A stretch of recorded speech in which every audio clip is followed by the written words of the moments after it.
We are in unit number 2. As all of you know, we are studying various inventory functions. This unit contains 8 topics. All of you are having the index as well. And out of that index, last week we finished the first exercise, preparation of price list or price catalog, right? And many of you may have prepared price list in the lab also. Those who have still not prepared should prepare the price list first. Today we are moving forward to the next topic, that is preparation of cost sheet. Already you know about cost sheet and why cost sheet is prepared, purpose of cost sheet. Last year તમારે cost accounting આવતું હતું, right? અને cost accounting માં તમારે બે topics એવા આવતા હતા કન્ઝિક્યુટિવ. એક હતું સ્ટોક વેલ્યુએશન અને કદાચ એમાં તમારે FIFO અને LIFO બે આવતા હતા. But other than FIFO, LIFO, there are so many other inventory valuation methods. તો એ બી જોવાનું છે કે ટેલીમાં બી આ બધી મેથડ્સ યુઝ થાય છે. All you have to do is just to give one command and Tally arranges all the items according to FIFO, LIFO, simple average, weighted average. Before we start, let me tell you, if someone asks you which is the by default method of Tally for stock valuation, આપણે પાસ્ટમાં ઘણી વાર stock summary જોઈ છે, એમાં stock register આવે જ છે, right? તો એ કઈ મેથડ ફોલો કરે છે? આપણે તો કોઈ દિવસ મેથડનું નામ આપતા નહોતા અત્યાર સુધી. આજે પહેલી વાર આ FIFO ને LIFO આવ્યું તો બાય ડિફોલ્ટ છે ને Tally weighted average method use કરે છે. એટલે કાંઈ ન કહ્યું હોય, આપણે મેથડનું નામ સજેસ્ટ ન કરીએ તો according to weighted average cost method Tally will evaluate stock. પણ માની લો તમારે વેઇટેડ એવરેજ ફોલો નથી કરવી, તમે FIFO કે LIFO ફોલો કરવા માગો છો, તો એ ક્યાંથી ચેન્જ થાય અને કઈ રીતે એ બતાવે એ આજે આપણે જોવાનું છે. અને એના માટે તમારી પાસે એક નાની એક્સરસાઇઝ છે, question number 2. So I request all the students, offline and online both, to write down the second exercise.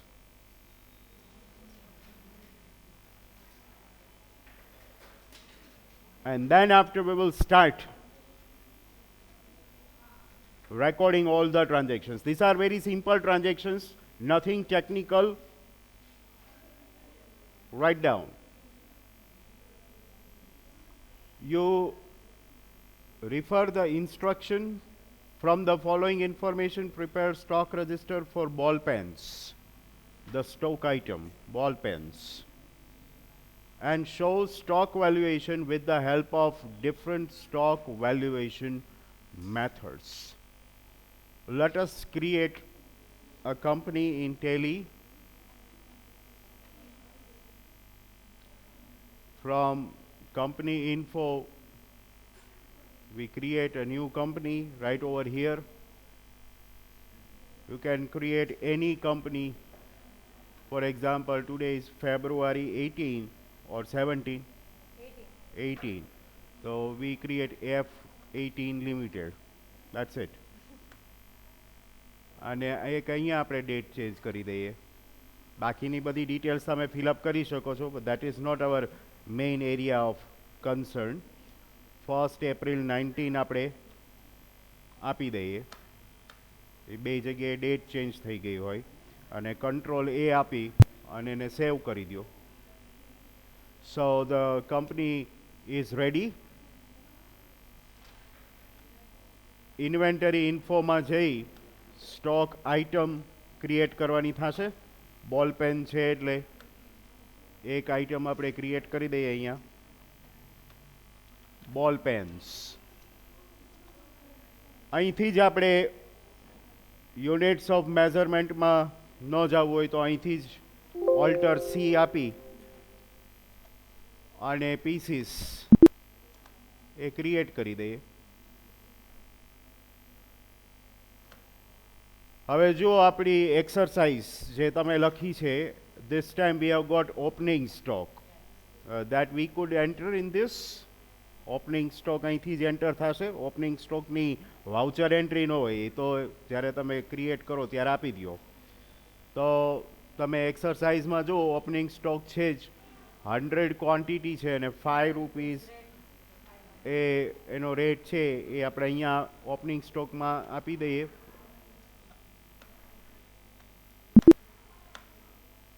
And it is created, right?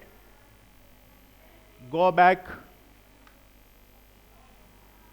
પછી બે અકાઉન્ટ બનાવવાના થશે. એક્સરસાઇઝમાં જુઓ તમે તો આપણને ટ્રાન્ઝેક્શન્સ આપેલા છે પરચેઝ અને સેલ્સના, એટલે બે અકાઉન્ટ્સ ઓપન કરી લઈએ. અકાઉન્ટ ઇન્ફોમાં જઈને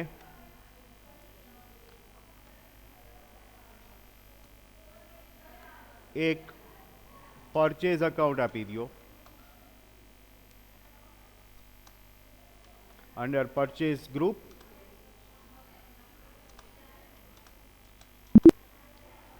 પરચેઝની કોઈ દિવસ ઓપનિંગ બેલેન્સ ન હોય, right? Similarly we will create sales account under sales group.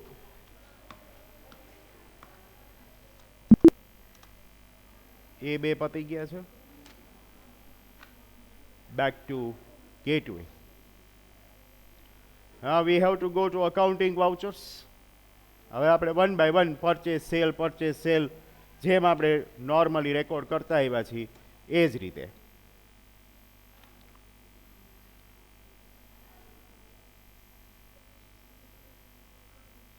Purchase voucher select કરી લઈએ. ફર્સ્ટ તો પરચેઝ જ આવતું હશે. ડેટ એની ખાસ જોઈ લેજો. 1 એપ્રિલ છે. હાઉ મેની બોલ Pence? ₹306.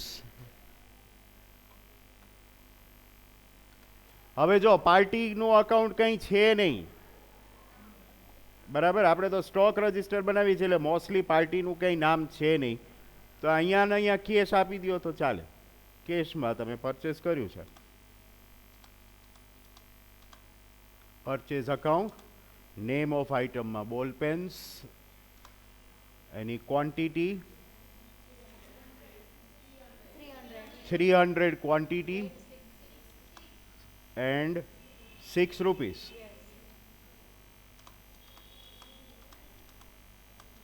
Enter and accept. Next આવે છે સેલ્સ અને એની ડેટ છે 2 એપ્રિલ. તો પહેલાં આપણે ડેટ ચેન્જ કરો, અહીંથી F2 પ્રેસ કરો. 2 એપ્રિલ આવી જશે અને સેલ્સ વાઉચર અહીંથી સિલેક્ટ કરો. સેલ્સ ફર્સ્ટ છે.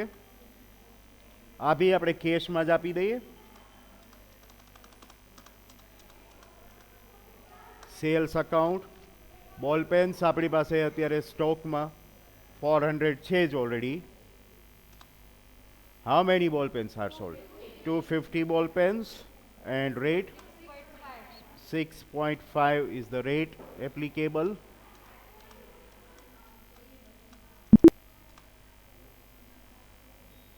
Then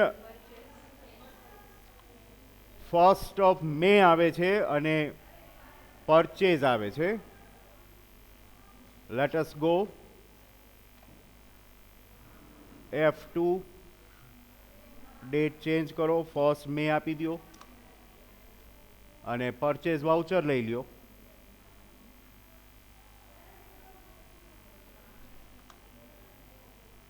કેશ, પરચેઝ, બોલ Pence 500 ball pens at the rate of ₹7 per ball pen. બહુ સિમ્પલ વાઉચર એન્ટ્રીઝ છે, nothing technical. Again change the date.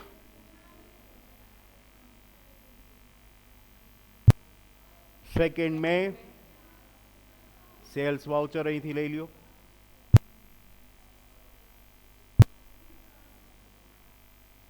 Second sales આવશે આ cash sales account ball pens 400 ball pens 7.5 per piece. Go on. It is done. Another round of purchase and sales on 1st June and 2nd June. પાછી date change કરીએ. 1st June purchase voucher. This is the third purchase.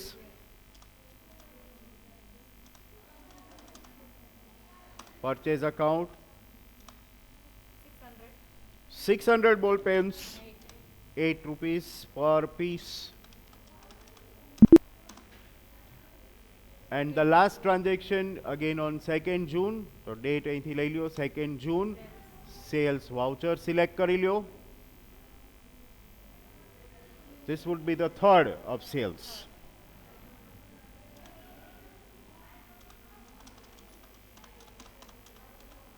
Here sales account. How many? 500. And 8.5 selling price.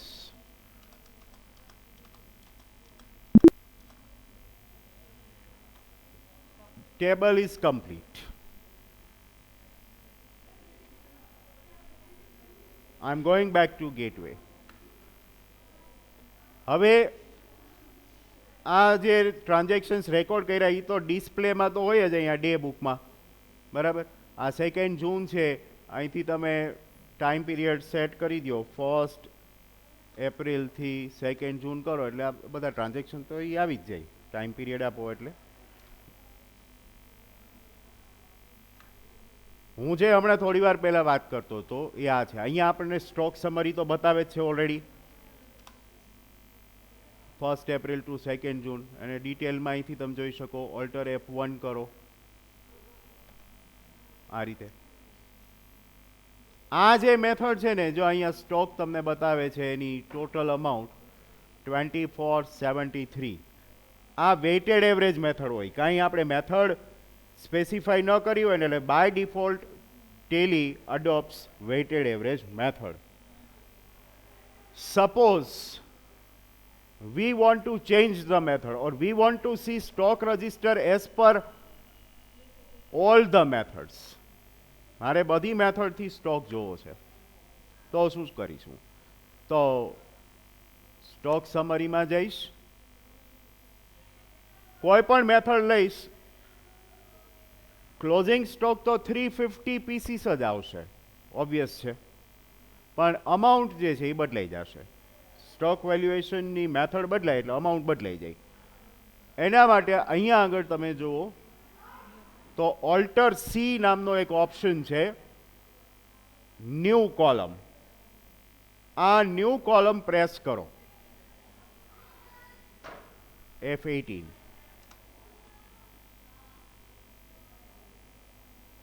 First April 19 to 2nd June 19. 2nd June was the last date of entry. Primary. હવે method of stock valuation અહીંયા default લખ્યું છે. Default એટલે weighted average, એ હવે તમે જાણો છો. એને બદલે આમાંથી કોઈ પણ મેથડ સિલેક્ટ કરો. જો અહીંયા આ બધી મેથડનું લિસ્ટ આવે છે. જો તમે આમાંથી તમારે જે મેથડ લેવી હોય એ લઈ લ્યો. ફોર એક્ઝામ્પલ હું ફીફો લઉં છું અને અહીંયા આપું છું તો અહીંયા જો તમને બાજુમાં એક નવું કોલમ એડ થયું હશે છે અને એમાંય સ્ટોક ક્વોન્ટિટીમાં તો 350 જ દેખાડે છે, પણ according to first in first out તમારું વેલ્યુએશન 2800 યુનિટ્સનું થશે. અને એને તમે એમ ડિટેલમાં કરો તો આ રીતે બતાવશે. જો ગેટિંગ ધીસ? તમારે જે મેથડ લેવી હોય એ ન્યૂ કોલમ કરીને તમે લઈ શકશો. ન્યૂ કોલમ અહીંયા આવે છે. અહીંયા કદાચ માની લો તમે એન્ટર કરી દીધું ને પછી પાછું ન જવું હોય તો અહીંથી એ બતાવશે. જો ત્યાંથી એ આવશે. સ્ટોક કઈ જગ્યાએ આવે હવે એ કયો. આ તો સ્ટોક સમરીમાં આવી ગયું બરાબર. બીજી કઈ કઈ જગ્યાએ સ્ટોક બતાવે વિચારો. ગેટવે ઓફ ટેલી એમાં સ્ટોક સમરીની ઉપર પ્રોફિટ એન્ડ લોસ અકાઉન્ટ આવે.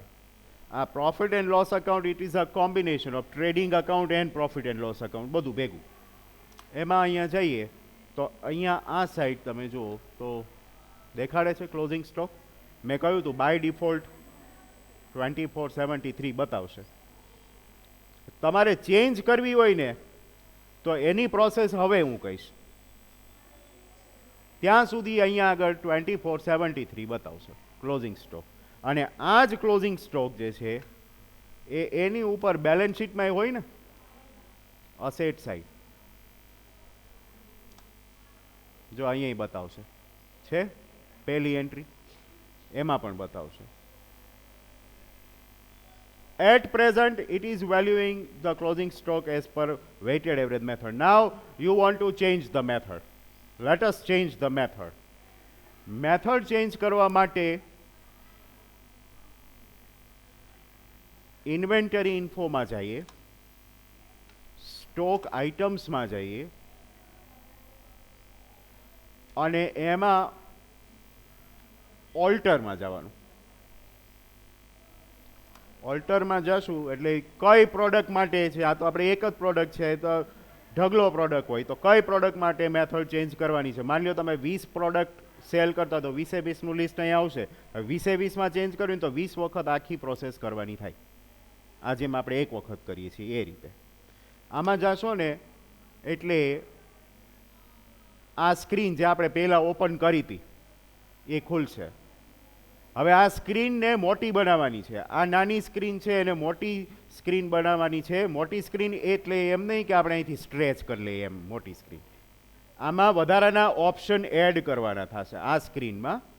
તો આ સ્ક્રીન જ્યારે ઓલ્ટરની ઓપન થાય ત્યાર પછી અહીંયા નીચે F12 કન્ફિગરેશન છે. સ્ક્રીનના સેટિંગ્સ એટલે કન્ફિગરેશન થાય. Press F12.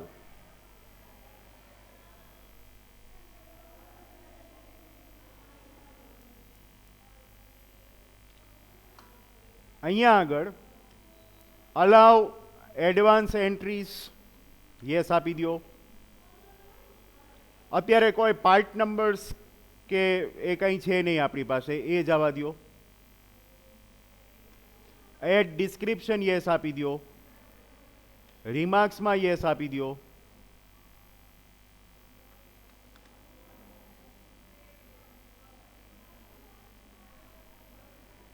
આટલું કરી દો એટલે સ્ક્રીન બદલાઈ જશે. જો બદલાણી કઈ ફરીથી બતાવું મેં ક્યાં ક્યાં યસ કર્યું હતું. F12 જોઈ લો. આટલા સેટિંગ્સ કરવાના છે.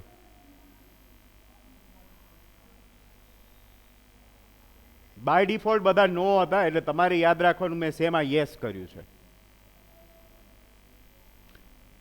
અત્યારનું જે નવું વર્ઝન આવે છે ને એમાં આ F12 પ્રેસ કરો ને એટલે એક જ વચ્ચે સેન્ટેન્સ આવે છે કે અલાઉ એડવાન્સ પેરામીટર્સ. એ નોમાંથી યસ કરી નાખો ને એટલે ડાયરેક્ટ ઓલી સ્ક્રીન આવી જાય છે. લેબમાં આપણે એ રીતે જ છે. અલાઉ એડવાન્સ પેરામીટર્સ એને યસ આપી દેશો એટલે સ્ક્રીન બદલાઈ જશે આગળ. કદાચ ઇન કેસ તમને યાદ ન રહીએ તો બધામાં યસ આપી દો તો હાલે. બધામાં યસ આપી દો તો હાલે. એ કંઈ એમાં ઓલો કંઈ સ્ટોક વયો નહીં જઈ ગઈ. એ તો એમને જ રહેશે. થઈ ગયું. આ સ્ક્રીનમાં આગળ જવાનું અને અહીંયા કોસ્ટિંગ મેથડ એને તમે સ્પેસ આપશો ને એટલે અહીંયા આગળ પણ પેલી બધી મેથડ્સનું લિસ્ટ આવશે જે આગળ આવ્યું હતું. અહીંથી મેથડ સિલેક્ટ કરી લેવાની. આપણે ફીફો પ્રમાણે કરવું હોય ફીફો લીફો કરવું હોય લીફો જે તમારે મેથડ આપવી હોય અને ફીફો અહીંયા આપી અને આને સેવ કરી લેવાનું. બસ એક જ જગ્યાએ ફેરફાર કરવાનો, બીજે ક્યાંય ફેરફાર નથી કરવાનો. એ એક ઓપ્શન લેવા માટે જ આ બધું કર્યું હતું. અને કંટ્રોલ એ આપી દો.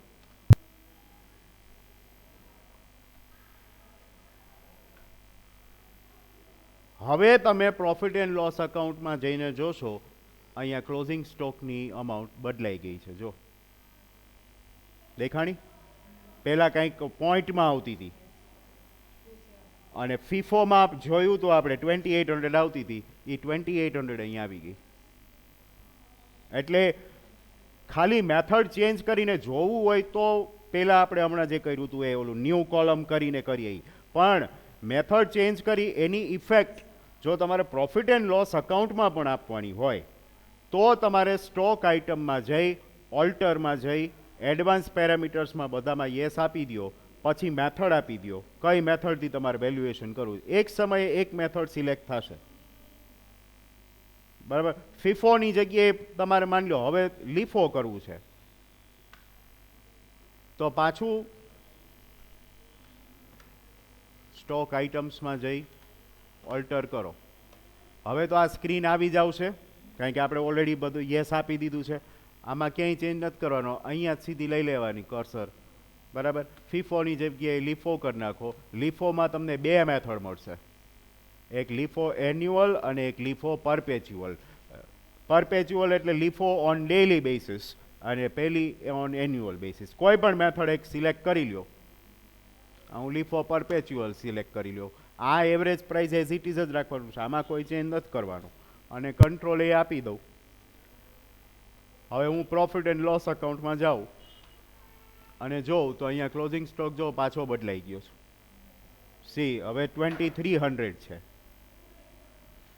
આમાંય ફીફો હોય ને, ફીફો એના કરતાં લીફોનું વેલ્યુએશન નીચું હોય. કારણ કે તમે કન્સેપ્ટ તો ભણ્યા હશો ને ફીફો અને લીફોના. ફર્સ્ટ ઇન ફર્સ્ટ આઉટમાં શું હોય કે છેલ્લું પરચેઝ હોય ને એ સ્ટોકમાં હોય એટલે એનું વેલ્યુએશન વધારે આવે. અને લીફોમાં કેવું થાય કે છેલ્લું પરચેઝ પહેલાં જતું રહ્યું હોય, લાસ્ટ ઇન ફર્સ્ટ આઉટ એટલે સ્ટોકમાં બધો જૂનો માલ જ પડ્યો હોય એટલે જૂની પ્રાઇસ હોય એ ઓછી હોય. એટલે લીફોનું વેલ્યુએશન ફીફો કરતાં ઓછું જોવાનું ને અહીંયા 2300 છે. જો આ રીતે થઈ શકે. તો આ રીતે તમે કોઈ પણ વેલ્યુએશનની મેથડ ચેન્જ પણ કરી શકો છો. આ હતી આપણી second exercise, how to make valuation of stock. ત્યાંથી આપણે આગળ વધીએ. એક નાનો ટોપિક જે આપણા પેલા ઇન્ડેક્સમાં છે જ એ પહેલાં લઈ લઉં છું, મોટી એક્સરસાઇઝ ઉપર જાય એ પહેલાં. ઝીરો વેલ્યુ એન્ટ્રી નામનો એક ઓપ્શન ઇન્ડેક્સમાં છે, ટોપિક ઝીરો વેલ્યુ એન્ટ્રી.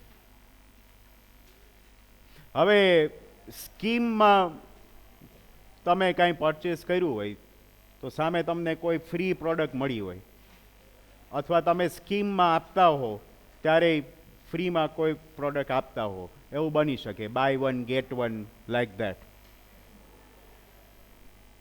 હવે જ્યારે બાય વન ગેટ વન કરો, એક ઉપર એક ફ્રી મળે, તો જે ફ્રી મળે છે એની તો કોઈ અમાઉન્ટ ન હોય. બરાબર. હવે હું સેટિંગ્સમાં કંઈ ફેરફાર કર્યા વગર એક એન્ટ્રી કરું છું, એ તમે ધ્યાનથી જોજો. આપણે સેટિંગ્સમાં ક્યાંય ફેરફાર નથી કરતા. હું એક નવી સ્ટોક આઇટમ ક્રિએટ કરું છું. ધારો કે રાઈસ. આ મેં ક્રિએટ કરી. રાઈસ છે ને પીસમાં ન ગણાય, એ આપણે કિલોગ્રામ છે એટલે ઓલ્ટર સી થી ત્યાં કિલોગ્રામ મેં આપી દીધું. હવે બીજા બધામાં કાંઈ મારે ચેન્જ નથી કરવાનું, કાંઈ ઓપનિંગ સ્ટોક નથી આપવો. અને હું કંટ્રોલ એ આપી દઉં છું એટલે સેવ થઈ ગયું. રાઈસની સાથે સમજો ફ્રીમાં બાઉલ આવે છે, તો એક પ્રોડક્ટ હું અહીંયા ક્રિએટ કરી દઉં છું, બાઉલ્સ. બાઉલ્સ છે પીસીસમાં આવે એટલે પીસીસ ઓલરેડી છે જ આપણી પાસે. આ બી મેં ક્રિએટ કરી લીધા અને કંટ્રોલ એ કરી દીધું. હવે તમે જોજો હું પરચેસ કરું છું, વાઉચરમાં જાઉં છું, ફરીથી હું પાછો પેલી ડેટ ઉપર જ આવી જાઉં છું, 1 એપ્રિલ. પરચેસ,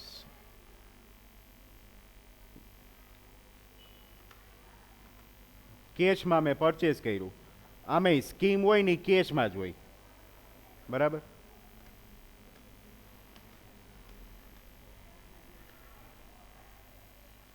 હું ધારીને ચાલું છું, આની કોઈ એક્સરસાઇઝ નથી, સાવ નાનો ટોપિક જ છે. રાઈસ, માનો કે મેં 100 kg રાઈસ પરચેસ કર્યા. 1 કિલો રાઈસનો ભાવ શું ચાલે છે?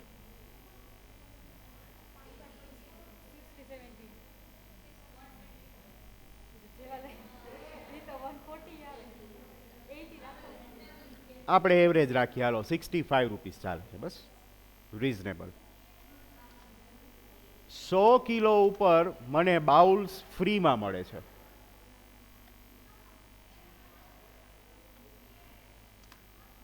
સો કિલો પરચેસ કર્યા એટલે મને 10 બાઉલ મળ્યા ફ્રીમાં. ફ્રીમાં મળે એટલે એની કોઈ પ્રાઇઝ ન હોય તો જ ફ્રી કહેવાય. તો પ્રાઇઝના કોલમમાં આપણે કાંઈ એન્ટર ન કરવાનું થાય,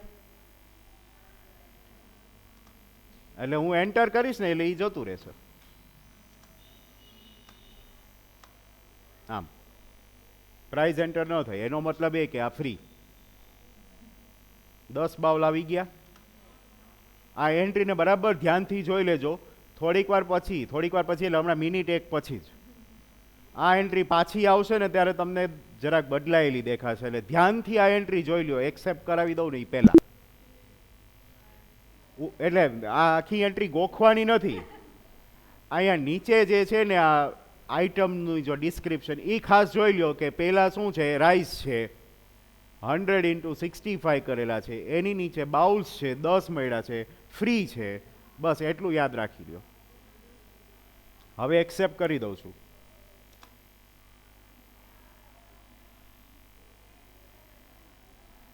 હવે આ રાઈસ મને ક્યાં દેખાશે એ કયો? આ રાઈસ અને બાઉલ બે ફ્રીમાં આવ્યા છે, પણ બાઉલ આવ્યા તો છે. ક્યાં હું જોઉં? ડિસ્પ્લેમાં જોઉં. ડિસ્પ્લેમાં પહેલી તો આપણે સ્ટોકમાં જોઈ લઈ. આપણે પરચેસ કર્યા છે તો સ્ટોકમાં તો આવશે જ. ક્યાં બાઉલ? ના, 10 બાઉલ આવ્યા છે તો એ બતાવવા જ પડે. હાલો રાઈસ ની અંદર એન્ટર કરું. રાઈસ ભેગ આવ્યા તો રાઈસ ની અંદર બાઉલ હશે. આ લ્યો, ક્યાં બાઉલ? ક્યાં? ના, એવું ન હોય. બાઉલ 10 ગયા ક્યાં?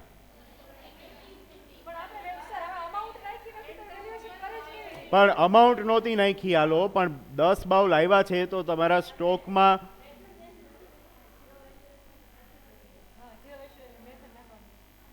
હા તો ઓલી એન્ટ્રીમાં તો બતાવશે ને. આપણે એન્ટ્રીમાં તો બાઉલ નાખ્યા હતા. ભલે ને, પણ એન્ટ્રી તો બતાવે ને. એન્ટ્રી તો આપણે કરી હતી. એન્ટ્રી મારે જોવી હોય તો એમાં તો બતાવશે ડિસ્પ્લે. આમાં ડે બુક આ 65 વાળું હતું, 100 × 65.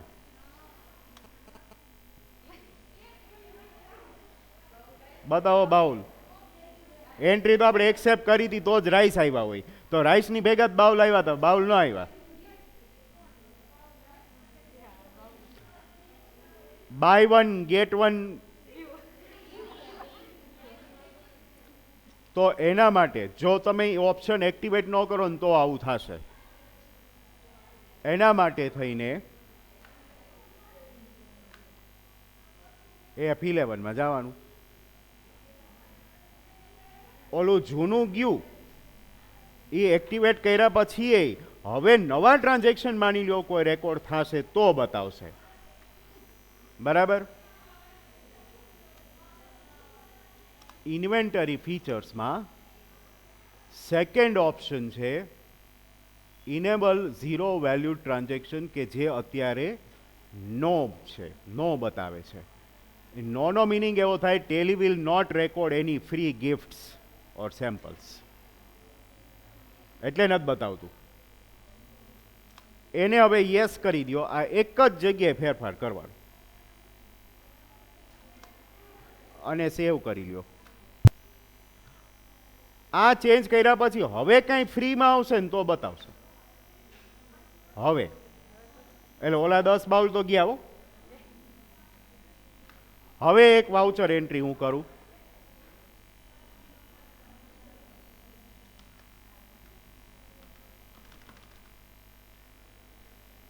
હવે રાઈસ પરચેસ કરું છું 300 કિલો 70 રૂપિયાના ભાવના. આની સાથે બાઉલ કેટલા આવશે? 110 આવ્યા હતા, તો આમાં 30 બાઉલ તો આવે. 10% બાઉલ મળે છે તો 30 બાઉલ આવશે. અહીંયા કંઈ નહીં. અને આ ટ્રાન્ઝેક્શનની અમાઉન્ટ 21,000 છે, એ યાદ રાખજો. આપણે એમાં ડિસ્પ્લેમાં જઈને જોઈ. હવે જાઓ સ્ટોક સમરીમાં. આવ્યા બાઉલ. જો એ બાઉલની સામે અમાઉન્ટમાં કંઈ નહીં બતાવે. એટલે રાઈસમાં જઈને જોવો તો એમાં ખાલી રાઈસ જ બતાવે, એમાં કાંઈ બીજું ન બતાવે. રાઈસ ભેગા બાઉલ આવ્યા તો એ વાત સાચી, પણ એ બતાવે અલગથી. હજી ડિસ્પ્લેમાં જઈને જુઓ, ડે બુકમાં આ 21,000 વાળું ટ્રાન્ઝેક્શન, એમાંય જો બાઉલ એઝ ઇટ ઇઝ બતાવશે, ઓમાં નહોતા બતાવતા. એટલે એના માટે તમારે ઝીરો વેલ્યુ ટ્રાન્ઝેક્શન, અને ક્યાંથી આવે? F11માં જઈ ઇન્વેન્ટરી ફીચર્સમાં second option zero value transactions yes આપો, પછી જ આવે. સેલિંગ કરો તો એમ જ, અને પરચેસ કરો તોય એમ જ. બહુ નાનું ફંક્શન છે, એ ખાસ બતાવવાનું હતું એટલે. I am switching over the screen back to our exercise file. હવે અહીંથી આગળ વધીએ છીએ. લીફો ફીફો થઈ ગયું, ઝીરો વેલ્યુ ટ્રાન્ઝેક્શન થઈ ગયા. હવે આપણે કોસ્ટ શીટ તરફ જઈએ છીએ, અને આના માટે તમારે આ જે છે એક્સરસાઇઝ એ પહેલાં લખવાની છે. એ લખવા માંડો, પછી આપણે આગળ વાત કરીએ. In tomorrow's session, we are going to prepare the cost sheet for question number 3. Till then, see you all.